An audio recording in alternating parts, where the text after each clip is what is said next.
ಯೇಸುವಿನೊಟ್ಟಿಗೆ ಪ್ರತಿದಿನ ಈ ಕಾರ್ಯಕ್ರಮಕ್ಕೆ ನಿಮ್ಮೆಲ್ಲರನ್ನೂ ಸ್ವಾಗತಿಸುವರಾಗಿದ್ದೇವೆ. ಬನ್ನಿ ಈ ದಿನದ ವಾಕ್ಯ ಭಾಗಕ್ಕೆ ಹೋಗೋಣ.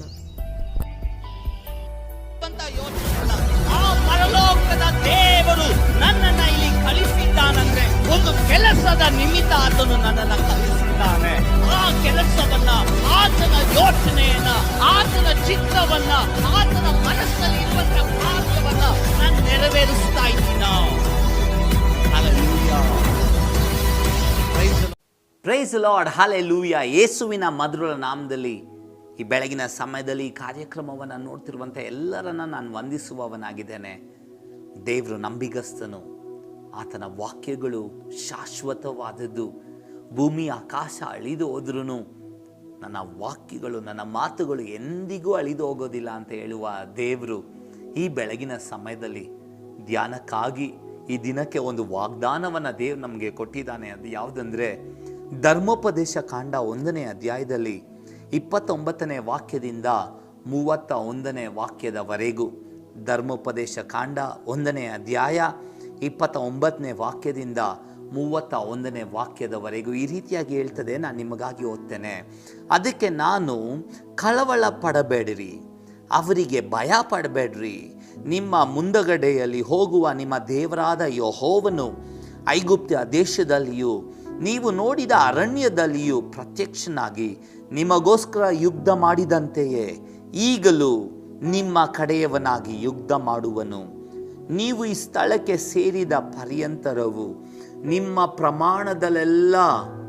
ಪ್ರಯಾಣದಲ್ಲೆಲ್ಲ ಮಗನನ್ನು ತಂದೆ ಹೇಗೆ ಹಾಗೆಯೇ ನಿಮ್ಮನ್ನು ದೇವರಾದ ಯೆಹೋವನು ನಿಮ್ಮನ್ನು ಹೊತ್ತನಲ್ಲವೇ ಎಂದು ನಿಮಗೆ ಹೇಳಿದನೆ. ಹಲ್ಲೆಲೂಯಾ. ಈ ಬೆಳಗಿನ ಸಮಯದಲ್ಲಿ ಪ್ರಾರ್ಥನೆ ಮಾಡ್ಕೊಳ್ಳೋಣವ. ಸರ್ವಶಕ್ತನಾದ ದೇವರೇ, ನಿನ್ನ ಸನ್ನಿಧಾನಕ್ಕೆ ಈ ವಾಕ್ಯದೊಡನೆ ಬಂದಿದ್ದೇವೆ ರಾಜ. ನಮ್ಮೊಟ್ಟಿಗೆ ಮಾತನಾಡು. ನಿನ್ನ ವಾಕ್ಯಗಳು ನಮ್ಮ ಜೀವಿತವನ್ನು ಬದಲಾಯಿಸಲಿ, ಸಹಾಯ ಮಾಡಿ. ಯೇಸುವಿನ ನಾಮದಲ್ಲಿ ಪ್ರಾರ್ಥಿಸಿ ಬೇಡಿ ಹೊಂದಿದ್ದೇವೆ ಜೀವವುಳ್ಳ ತಂದೆಯೇ, ಆಮೆನ್. ನನ್ನ ಪ್ರೀತಿಯ ದೇವ ಜನರೇ, ಇದು ಒಂದು ಸುಂದರ ವಾಕ್ಯದ ಭಾಗ. ಇಸ್ರಾಯೇಲ್ ಜನರು ಅವರ ಮೊರೆಯನ್ನು, ಅವರ ಕಷ್ಟವನ್ನು, ಅವರ ಕಣ್ಣೀರನ್ನು, ಅವರ ಗೋಲಾಟವನ್ನು ಪರಲೋಕದ ದೇವರು ಕೇಳಿದನು.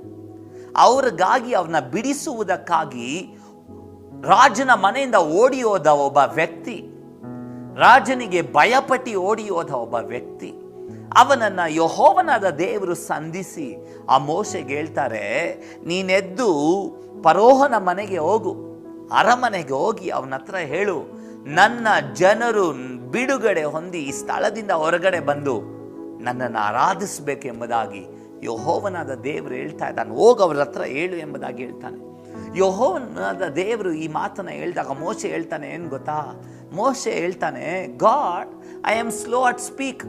ನಾನು ಮಾತನಾಡುವುದಲ್ಲಿ ಸ್ವಲ್ಪ ಮೆತ್ತಗೆ ಇರುವವನಾಗಿದ್ದೇನೆ, ನಾನು ತೊದಲು ತುಟಿಯವನಾಗಿದ್ದೇನೆ, ನನ್ನಿಂದ ಆಗೋದಿಲ್ಲ.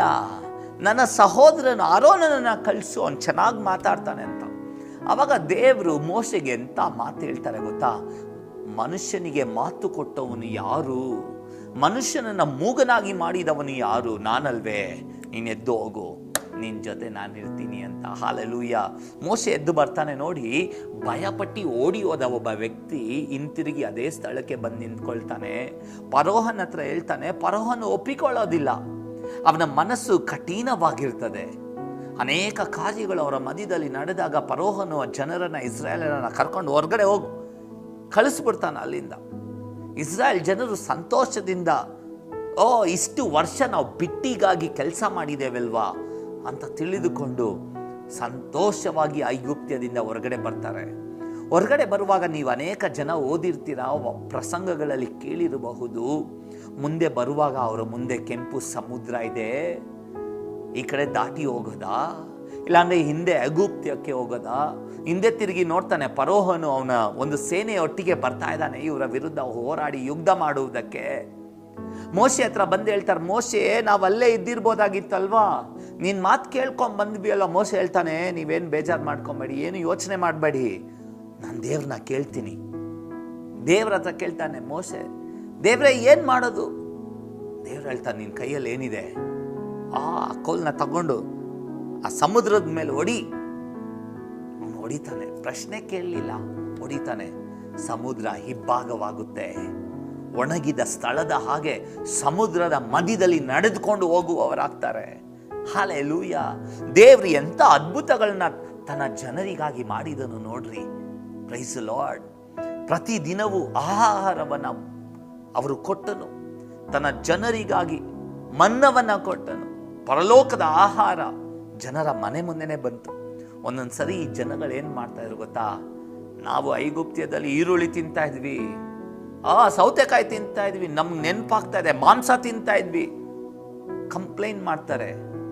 ದೇವ್ರು ಹೇಳ್ತಾರೆ ಓಕೆ ಮಾಂಸ ತಿನ್ನು.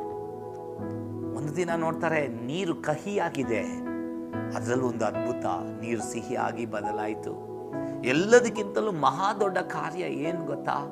ಆ ಪರಲೋಕದ ದೇವರು ಇಸ್ರಾಯೇಲ್ ಜನರ ಸಂಗಡ ಆತನು ಹಗಲಲ್ಲಿ ಮೇಘಸ್ತಂಭವಾಗಿದ್ದು, ರಾತ್ರಿಯಲ್ಲಿ ಅಗ್ನಿ ಸ್ತಂಭವಾಗಿದ್ದು ಅವರ ಮುಂದೆ ಹೋಗ್ತಾ ಇದ್ದನು. ಆ ನಂಬಿಗಸ್ತನಾದ ದೇವರು ಅವರಿಗೆ ವಿರುದ್ಧವಾಗಿ ಅನೇಕ ರಾಜರು, ಅನೇಕ ಸೈನ್ಯಗಳು ಎದ್ದು ನಿಂತ್ಕೊಂಡ್ರು. ಅವರ ವಿರುದ್ಧ ಪರಲೋಕದ ದೇವರು ಹೋರಾಡಿ ಇಸ್ರಾಯೇಲರಿಗೆ ಜಯವನ್ನ ಕೊಡ್ತಾ ಇದ್ದನು. ಈ ವಾಕ್ಯದಲ್ಲಿ ಅದೇ ಹೇಳ್ತಾರೆ. ಯೆಹೋವನಾದ ದೇವರು ಇದೇ ಮಾತನ್ನ ಹೇಳ್ತಾ ಇದ್ದಾರೆ. ನೀನು ಹೆದರ್ಬೇಡ, ನೀನ್ ಕಳವಳ ಪಡಬೇಡ. ಈ ಕಾರ್ಯಕ್ರಮವನ್ನ ನೋಡ್ತಿರುವಂತ ಪ್ರತಿಯೊಬ್ಬೊಬ್ಬ ಸಹೋದರನೇ, ಸಹೋದರಿಯೇ, ಯವನಸ್ಥನೇ, ಯವನಸ್ಥಿಯೇ, ಮಕ್ಕಳೇ, ಯವನಸ್ಥರೇ, ಅಂಕಲ್ ಆಂಟಿ, ವಯಸ್ಸಲ್ಲಿ ಹಿರಿಯರೇ, ಪ್ರತಿಯೊಬ್ಬೊಬ್ಬರು ಗಮನಿಸ್ರಿ. ದೇವರು ಈ ಬೆಳಗಿನ ಸಮಯದಲ್ಲಿ ನಿಮ್ಗೆ ವಾಗ್ದಾನವಾಗಿ ಹೇಳೋದೇನು ಗೊತ್ತಾ? ಕಳವಳ ಪಡಬೇಡ, ಭಯ ಪಡಬೇಡ.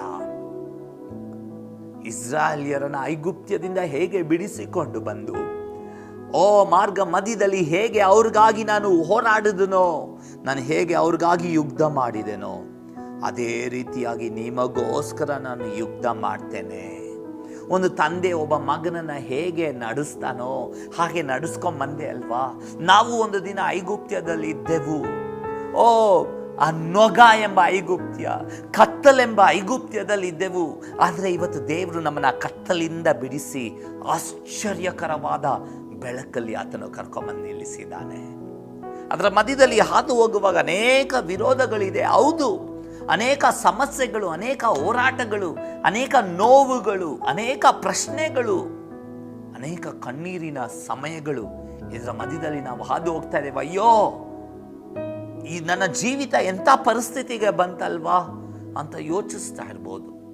ದೇವ್ರು ನಮ್ಮನ್ನ ಇಲ್ಲಿ ಈ ಕಾರ್ಯಕ್ರಮವನ್ನು ನೋಡ್ತಿರುವಂತ ನಿಮ್ಮ ಒಬ್ಬೊಬ್ಬರನ್ನ ನೋಡಿ ಆತನ ಅದೇ ಮಾತನ್ನ ಹೇಳೋದು. ಕಳವಳ ಬೇಡ, ಭಯ ಪಡಬೇಡ. ನಿನಗಾಗಿ ಹೋರಾಡಿದ ನಾನೇ ಇನ್ನು ಮುಂದೆ ನಿನಗಾಗಿ ಹೋರಾಡ್ತೇನೆ.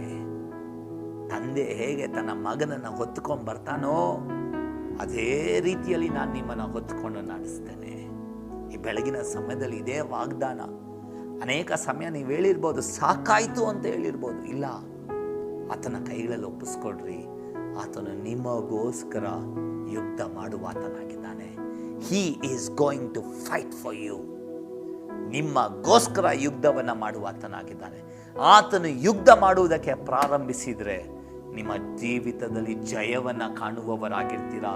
ಸೋಲುಗಳ ಮಧ್ಯದಲ್ಲೇ ನಡೆದುಕೊಂಡು ಹೋಗ್ತಾ ಇರುವಂತ ನಿಮಗೆ ಆತನು ಜಯವನ್ನ ಕೊಡುವ ಆತನಾಗಿದ್ದಾನೆ. ನೀವು ಸಿದ್ಧರಾಗಿದ್ದೀರಾ? ಪ್ರಾರ್ಥನೆ ಮಾಡೋಣ. ಸರ್ವಶಕ್ತನಾದ ದೇವರೇ, ಈ ಬೆಳಗಿನ ಸಮಯದಲ್ಲಿ ಈ ದಿನವನ್ನ ನಿನ್ನ ಕೈಗಳಲ್ಲಿ ಒಪ್ಪಿಸಿಕೊಡುತ್ತಾ ನಾವು ಪ್ರಾರ್ಥಿಸ್ತಾ ಇದ್ದೇವೆ. ನಾವು ಪ್ರಾರ್ಥಿಸುವುದಕ್ಕಿಂತಲೂ ಯೋಚಿಸುವುದಕ್ಕಿಂತಲೂ ಮಹಾದೊಡ್ಡ ಕಾರ್ಯಗಳನ್ನು ನಮ್ಮ ಜೀವಿತದಲ್ಲಿ ನಮ್ಮ ನಡುವೆ ನೀನು ಮಾಡುವಾತನಾಗಿದ್ದೀಯಾ. ಅಂದು ಇಸ್ರಾಯೇಲ್ ಜನರ ಮಧ್ಯದಲ್ಲಿ ಅನೇಕ ಅದ್ಭುತ ಸೂಚಕ ಕಾರ್ಯಗಳನ್ನು ನೆರವೇರಿಸಿ ನಿನ್ನ ಮಕ್ಕಳಿಗೆ ಜಯವನ್ನ ಹೇಗೆ ಕೊಟ್ಟೋ ಅದೇ ರೀತಿಯಾಗಿ ಇವತ್ತು ನೀನು ನಮಗೆ ಜಯವನ್ನು ಕೊಡು ರಾಜ. ಈ ಕಾರ್ಯಕ್ರಮವನ್ನು ನೋಡ್ತಿರುವಂಥ ಒಬ್ಬೊಬ್ಬರ ಜೀವಿತದಲ್ಲೂ ಜಯವನ್ನು ಕೊಡು.